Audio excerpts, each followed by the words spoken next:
নমস্কার, শুভ দুপুর। আমি রান্নাঘরে কয়েকদিন ধরে নিরামিষ রান্না হচ্ছে, তার জন্য আজকে রবিবার হয়েও তোমাদের কাছে নিরামিষ রান্না শেয়ার করলাম। পনিরটা কেটে একটু লবণ মাখিয়ে রেখে দিয়েছিলাম। এবার একটা তাওয়া বসিয়ে তেল দিয়েছি। তেলটা কিন্তু আমি সরষের তেলেই রান্না করছি আজকে। আমি বেশি সাদা তেলেই কিন্তু পনিরটা রান্না করলে ভালো হয়, কিন্তু আমার সাদা তেল বাড়ান্ত বলে আমি সরষের তেলেই আজকে পনিরটা ভেজে নিলাম। পনিরটা ভাজা হয়ে গেছে, তুলে নিয়েছি। ওই তেলের মধ্যে এবার আমি আলুগুলো লাল লাল করে একটু ভেজে তুলে নেব। অল্প একটু লবণ দিয়ে আলুগুলো ভেজে নেব। আলুগুলো আমার ভাজা হয়ে গেছে, নামিয়ে নিলাম। এবার অন্য একটা কড়া বসিয়ে তেল দিয়ে শুকনো লঙ্কা, গোটা গরম মশলা, পাঁচফোড়ন দেব। দিয়ে বেশ ফোড়নটা হয়ে গেলে আমি বাটা মশলা তৈরি করে নিয়েছি। অল্প একটু চিনি দিয়ে দিলাম। বাটা মশলা ছিল আদা, জিরে, ধনে আর কিছু পোস্ত।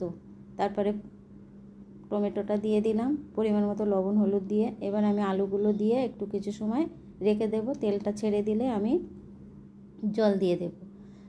আমি আলুটার মশলাটা একসঙ্গে কষে নিয়েছি, আলাদা আমি মশলা কষি না। আলুটাও সিদ্ধ হয়ে যায় অনেকটা।